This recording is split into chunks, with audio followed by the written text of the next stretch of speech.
Hello Gemini! Welcome dito sa aking channel, Kapalaran 888. Welcome guys! Alamin natin Gemini kung anong messages, vibration, gabay energy para sa inyong lahat. So, this is money career financial reading for the month of January 2026. So, happy New Year sa lahat ng mga Gemini. Pasensya na late yung inyong mga yung readings. Okay? Okay, so Gemini, please comment down below if you are resonated. I hope na malinis ang ating mesa. Okay. First card natin, Gemini, is Empowerment. Okay, this is your card. Malabo ba? Okay, so Empowerment. Ibig sabihin yan, this January, if it's in terms of money, career, financial, sinasabi ng bara sa'yo na you will have the power, you will reclaim the power if, for example, marami ka bang mga financial problems or financial setbacks. This month, sinasabi na you will reclaim your power. So, yung empowerment card na to, this is parang sobrang courage and determination. So, ibig sabihin, if you are Gemini na medyo tinatamad na sa iyong trabaho or sa business, this month of January, a fresh motivation and fresh inspiration ito na makukuha mo, okay, or mararamdaman mo. So you're reclaiming your power, parang you're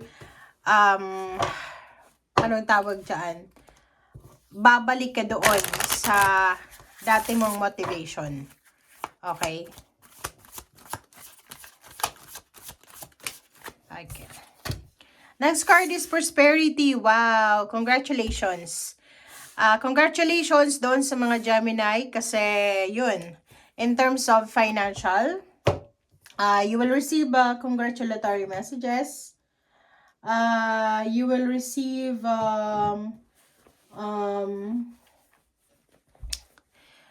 recognition. Okay, you will receive recognition, rewards, awards, or anything na parang message of assurance, parang ganun. So, you will be prosperous. So, sisimulan mo ang taon na prosperous ka. Sisimulan mo yung taon na magiging sobrang kalmado ka. Okay? In terms of money, manageable lang lahat.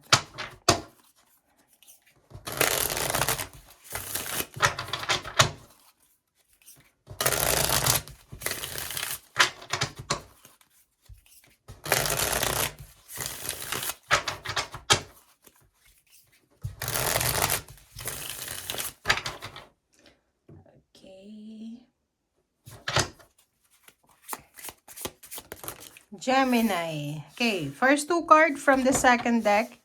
Knight of Wands and Six of Wands, diba? Congratulations talaga, Gemini, kasi etong Knight of Wands, this is exciting. Exciting new opportunity in terms of money, job, new career, new source of income, okay? And sinasabi ng baraha dito na you are excited. You are excited for the victorious journey na posibleng simulan mo this January. So, maybe there's a celebration of success. Salary increase, higher position, kung ano man na public recognition ang makukuha mo this month, it will give you so much inspiration and courage. Okay? Kasi itong Six of Wands na to, this is victory diba?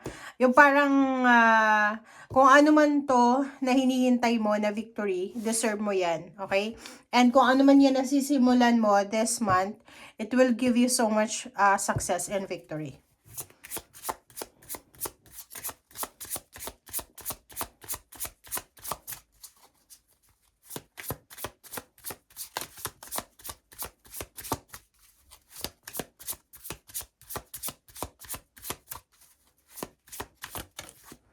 Okay, reverse. Reverse na Eight of Swords. So, yon. So, parang sinasabi ng bara sa'yo na siguro may mga financial stressor ka dati. May mga financial trauma na pinagdaanan ka. But this month, sinasabi na you are recovering.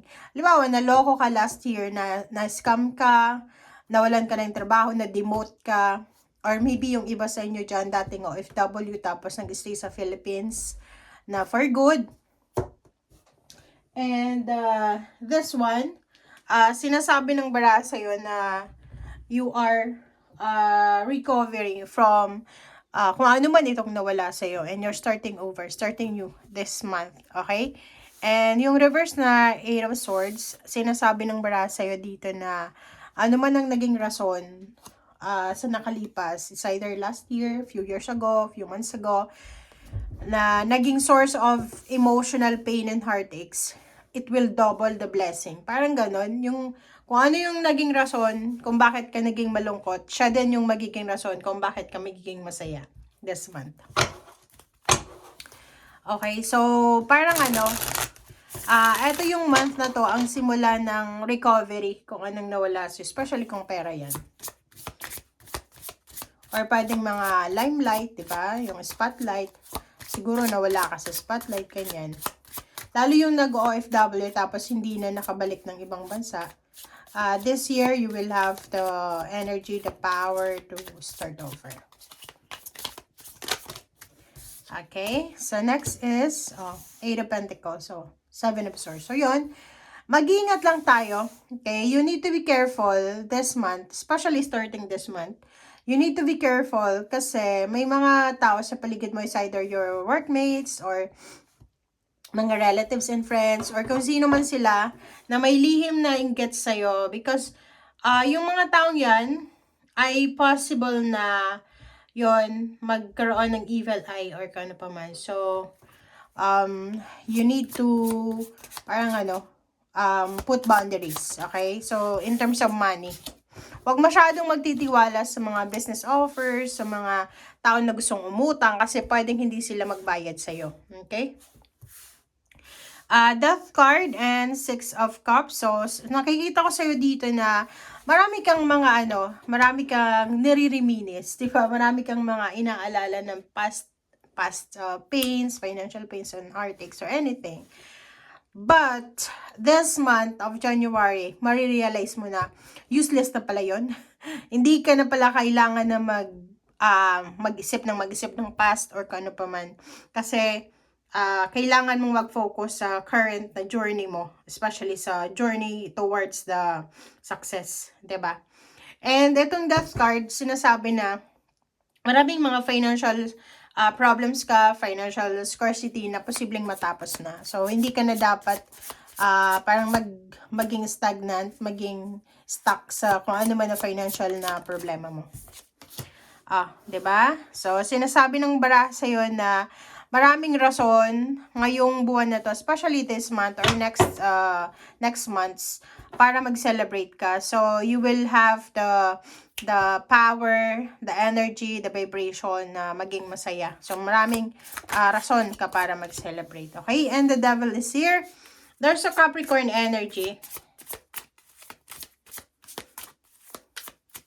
Okay, so Five of Pentacles, mag-iingat lang tayo sa mga easy tactics na financial prosperity. Diba? Mga offers sa ganyan, like yung 10,000 mo, gagawin kong 1 million. Huwag kang magtitiwala. And especially doon sa mga Gemini na may nag-offer sa inyo ng insurance or kung ano pa man, yung mga parang pyramid scam, mag-iingat kayo doon kasi pwedeng yun ay temptation sa'yo. So, ibig sabihin, hindi yan talaga. But this year naman, wala ka namang dapat problemahin kasi this year is forward movement yung mangyayari. But ang magiging problema natin, since it's a year of the horse, is magiging aggressive yung mga tao. Okay? Approach nila, fast forward. Yung parang hindi ka mag-iisip na hesitation, hindi ka mag-hesitate kasi forward movement. But minsan, mali yun, di ba? Okay? So, yun. Okay, so in general, in terms of money, maraming tagumpay na papasok sa buhay mo ngayong 2026.